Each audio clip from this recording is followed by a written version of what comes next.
ಧರ್ಮರಾಜ ಅಂತಂದರೆ ಧರ್ಮದ ಪ್ರತೀಕ, ಭೀಮಸೇನ ಅಂತಂದರೆ ಜ್ಞಾನ ಭಕ್ತಿ ವೈರಾಗ್ಯಗಳ ಪ್ರತೀಕ, ಹಾಗೆ ಅರ್ಜುನ ಅಂತಂದರೆ ಶ್ರವಣ ಮನನ ಇವುಗಳ ಪ್ರತೀಕ, ನಕುಲ ಮತ್ತು ಸಹದೇವ ನೀತಿ ಶೀಲ ವಿನಯಗಳ ಪ್ರತೀಕ, ದ್ರೌಪದಿ ದೇವಿ ವೇದವಿದ್ಯೆಯ ಪ್ರತೀಕ ಅಂತ ಈ ರೀತಿಯಲ್ಲಿ ನಾವು ಆಚಾರ್ಯರು ಹೇಳಿದ ಕ್ರಮದಲ್ಲಿ ಮನನ ಮಾಡಿದರೆ, ಅರ್ಥಾತ್ ಯಾರು ದುಷ್ಟರಿರ್ತಾರೋ ಅವರು ರಾಜ್ಯದಲ್ಲಿ ತಾವು ಸ್ವಚ್ಛಂದದಿಂದ ಬದುಕಬೇಕು ಎಂಬ ದೃಷ್ಟಿಯಿಂದ ಧರ್ಮವನ್ನು ಹೊರಗೆ ದೂರ ಮಾಡ್ತಾರೆ, ಜ್ಞಾನ ಭಕ್ತಿ ವೈರಾಗ್ಯಗಳನ್ನು ದೂರ ಮಾಡ್ತಾರೆ, ಶ್ರವಣ ಮನನಗಳನ್ನು ದೂರ ಮಾಡ್ತಾರೆ, ವೇದವಿದ್ಯೆಯನ್ನು ದೂರ ಮಾಡ್ತಾರೆ, ಅವರಲ್ಲಿ ನಯ ವಿನಯ ಶೀಲ ಯಾವುದೂ ಇರೋದಿಲ್ಲ.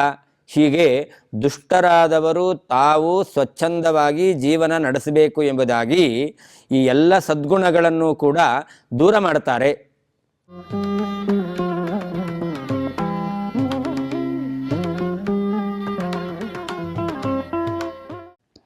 ತಪಸ್ವಾಧ್ಯಾಯ ಶುಶ್ರೂಷಾ ಕೃಷ್ಣಪೂಜಾ ರತಂ ಮುನಿಂ ವಿಶ್ವೇಶಮಿಷ್ಟದಂ ವಂದೇ ಪರಿವ್ರಾಟ್ ಚಕ್ರವರ್ತಿನಂ.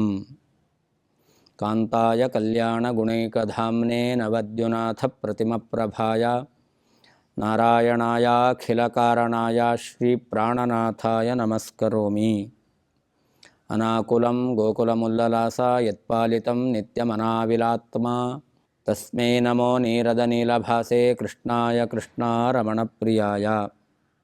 ಅಪಿತ್ರಿಲೋಕ್ಯ ಬಹಿರುಲ್ಲಸಂತಿ ತಮೋಹರಂತಿ ಮುಹುರಾಂತರಂಚ ದಿಶ್ಯಾದೃಶಂ ನೋ ವಿಶದಾಂ ಜಯಂತಿ ಮಧ್ವಸ್ಯ ಕೀರ್ತಿರ್ದಿನನಾಥ ದೀಪ್ತಿಂ.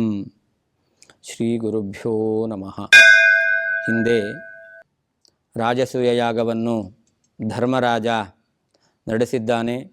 ರಾಜಸೂಯ ಯಾಗದ ಸಂಪತ್ತನ್ನು ನೋಡಿ ಸಹಿಸಲಾಗದೇ ಇರತಕ್ಕಂತಹ ದುರ್ಯೋಧನ ಮೊದಲಾದವರು ಪಾಂಡವರಿಂದ ಸಂಪತ್ತನ್ನು ಕಿತ್ತುಕೊಂಡು ಪಾಂಡವರನ್ನು ದೇಶಾಂತರ ಮಾಡಬೇಕು, ಅವರನ್ನು ಕಾಡಿಗೆ ಕಳಿಸಬೇಕು ಎಂಬುದಾಗಿ ಆಲೋಚನೆ ಮಾಡಿ ಧರ್ಮರಾಜನನ್ನು ದ್ಯೂತ ಆಡಲಿಕ್ಕೋಸ್ಕರ ಕರೆಸಿಕೊಂಡಿದ್ದಾರೆ. ದುರ್ಯೋಧನ ಶಕುನಿಯ ಮಾರ್ಗದರ್ಶನದಲ್ಲಿ ಅನ್ಯಾಯದಲ್ಲಿ ಪಾಂಡವರ ಸ್ವತ್ತನ್ನು ಅಪಹಾರ ಮಾಡಿ ಪಾಂಡವರನ್ನು ಕಾಡಿಗೆ ಕಳುಹಿಸಿದ್ದಾನೆ ಎಂಬುದಾಗಿ ಹಿಂದೆ ಮನನ ಮಾಡಿದ್ದೆವು. ಪಾಂಡವರನ್ನು ಕಾಡಿಗೆ ಕಳಿಸೋದು ಅಂದರೆ ಏನು? ಮಹಾಭಾರತ ಏವಂ ಅಧ್ಯಾತ್ಮನಿಷ್ಠಂ ಹಿ ಭಾರತಂ ಪರಿಚಕ್ಷತೆ ಎಂಬುದಾಗಿ ಆಚಾರ್ಯರು ಮಹಾಭಾರತದ ವೈಶಿಷ್ಟ್ಯವನ್ನು ನಿರೂಪಣೆ ಮಾಡಿದ್ದಾರೆ.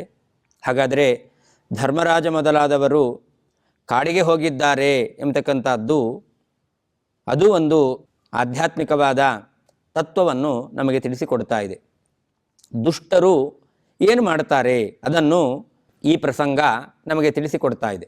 ಧರ್ಮರಾಜ ಅಂತಂದರೆ ಧರ್ಮದ ಪ್ರತೀಕ, ಭೀಮಸೇನ ಅಂತಂದರೆ ಜ್ಞಾನ ಭಕ್ತಿ ವೈರಾಗ್ಯಗಳ ಪ್ರತೀಕ, ಹಾಗೆ ಅರ್ಜುನ ಅಂತಂದರೆ ಶ್ರವಣ ಮನನ ಇವುಗಳ ಪ್ರತೀಕ, ನಕುಲ ಮತ್ತು ಸಹದೇವ ನೀತಿ ಶೀಲ ವಿನಯಗಳ ಪ್ರತೀಕ, ದ್ರೌಪದಿ ದೇವಿ ವೇದವಿದ್ಯೆಯ ಪ್ರತೀಕ ಅಂತ ಈ ರೀತಿಯಲ್ಲಿ ನಾವು ಆಚಾರ್ಯರು ಹೇಳಿದ ಕ್ರಮದಲ್ಲಿ ಮನನ ಮಾಡಿದರೆ, ಧರ್ಮರಾಜನನ್ನು ಹೊರಗಾಕಿದ್ದಾರೆ ಅಂತಂದರೆ ಧರ್ಮವನ್ನೇ ಹೊರಗಾಕಿದ್ದಾರೆ ಅಂತ ಅರ್ಥ.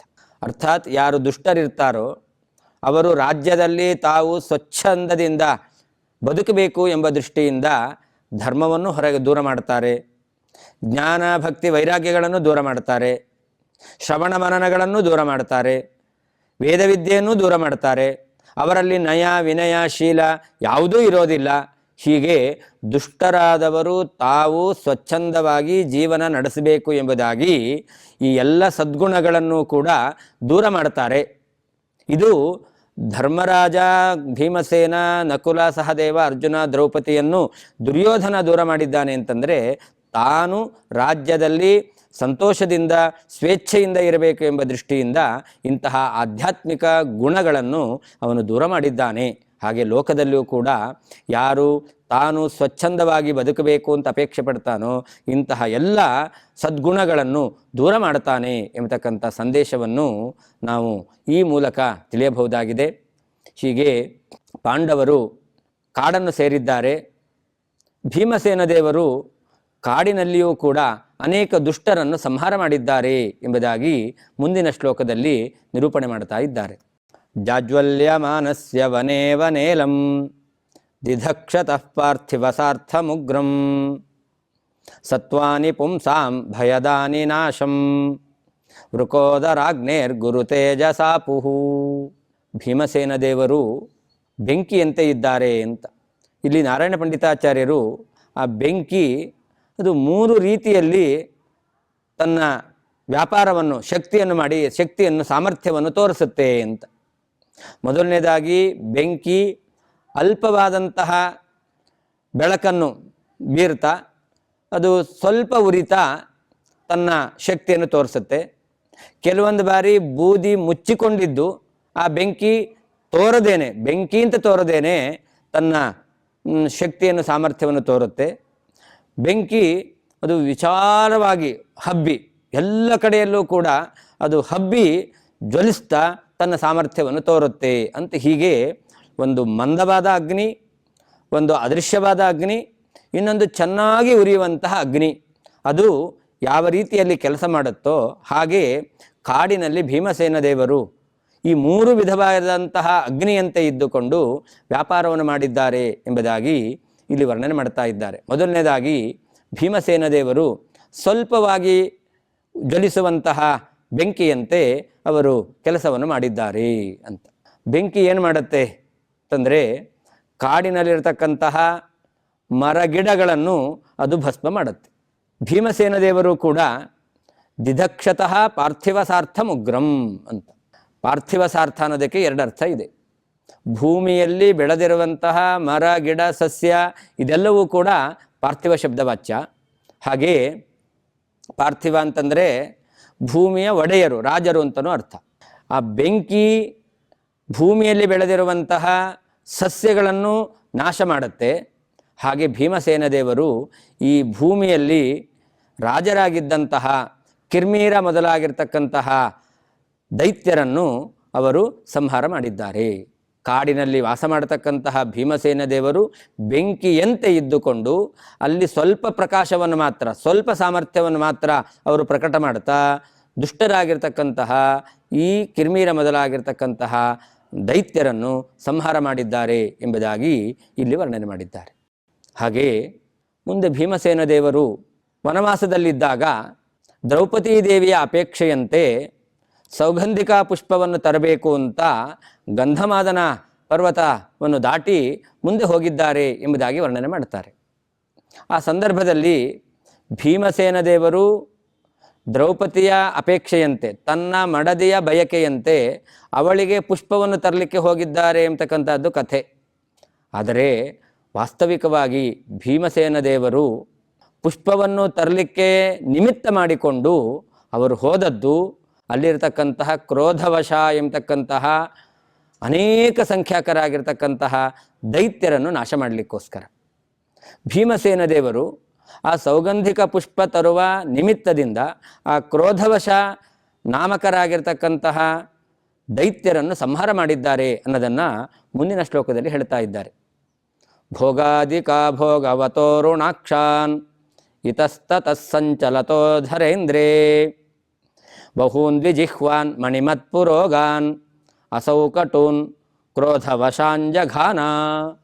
ಭೀಮಸೇನ ದೇವರು ಅಲ್ಲಿಯೂ ಕೂಡ ಬೆಂಕಿಯಂತೆ ಈ ಎಲ್ಲ ದೈತ್ಯರನ್ನು ಸಂಹಾರ ಮಾಡಿದ್ದಾರೆ. ಬೆಂಕಿ ಏನು ಮಾಡುತ್ತೆ ಅಂತಂದರೆ ಆ ಬೆಂಕಿ ಆ ಪರ್ವತಗಳಲ್ಲಿ, ಬೆಟ್ಟಗುಡ್ಡಗಳಲ್ಲಿ, ಕಾಡಿನಲ್ಲಿ ಅದು ಉರಿತಾ ಅಲ್ಲಿ ಸಂಚಾರ ಮಾಡತಕ್ಕಂತಹ ಅನೇಕ ವಿಧವಾಗಿರ್ತಕ್ಕಂತಹ ಸರ್ಪಗಳನ್ನು ನಾಶ ಮಾಡುತ್ತೆ. ಆ ಸರ್ಪಗಳೆಲ್ಲ ಏನಾಗಿರುತ್ತೆ ಅಂತಂದರೆ ಒಳ್ಳೆಯ ಶಕ್ತಿ ಸಾಮರ್ಥ್ಯವನ್ನು ಹೊಂದಿದ್ದಾವೆ, ಬಲಿಷ್ಠವಾಗಿರ್ತಕ್ಕಂಥವುಗಳು. ಅವುಗಳ ಕಣ್ಣು ಕೆಂಪಾಗಿರುತ್ತೆ.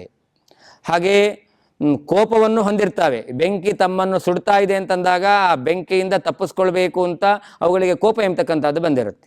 ಹಾಗೆ ಆ ಸರ್ಪಗಳಿಗೆ 2 ನಾಲಿಗೆ ಎಂಬತಕ್ಕಂಥದ್ದು ಇರುತ್ತೆ.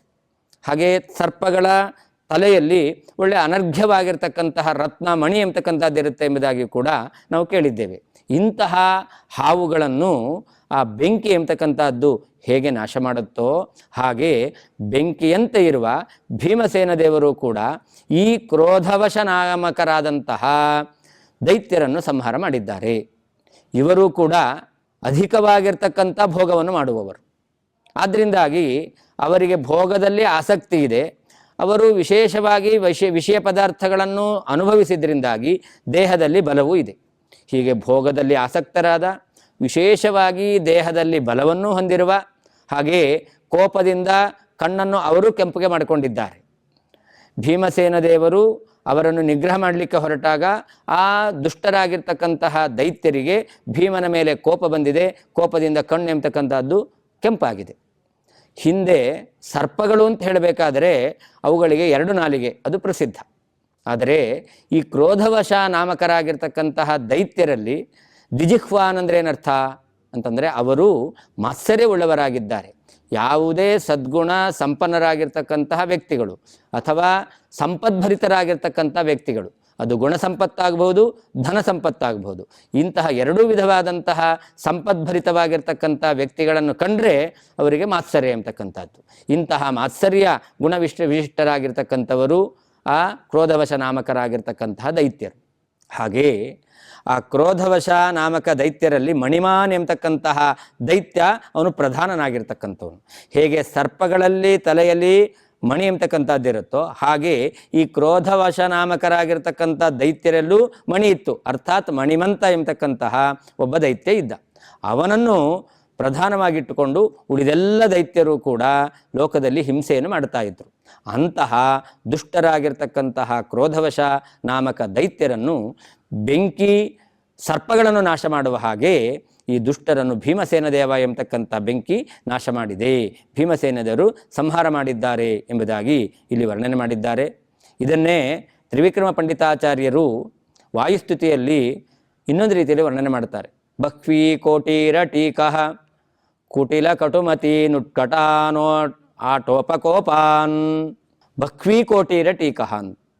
ಆ ಕ್ರೋಧವಶ ನಾಮಕರಾಗಿರ್ತಕ್ಕಂತಹ ದೈತ್ಯರು ಎಷ್ಟು ಸಂಖ್ಯೆಯಲ್ಲಿದ್ದರು ಅಂತಂದರೆ ಬಹ್ವೀ ಕೋಟಿ, ಅನೇಕ ಕೋಟಿ ಸಂಖ್ಯಾಕರಾಗಿರ್ತಕ್ಕಂಥ ದೈತ್ಯರು.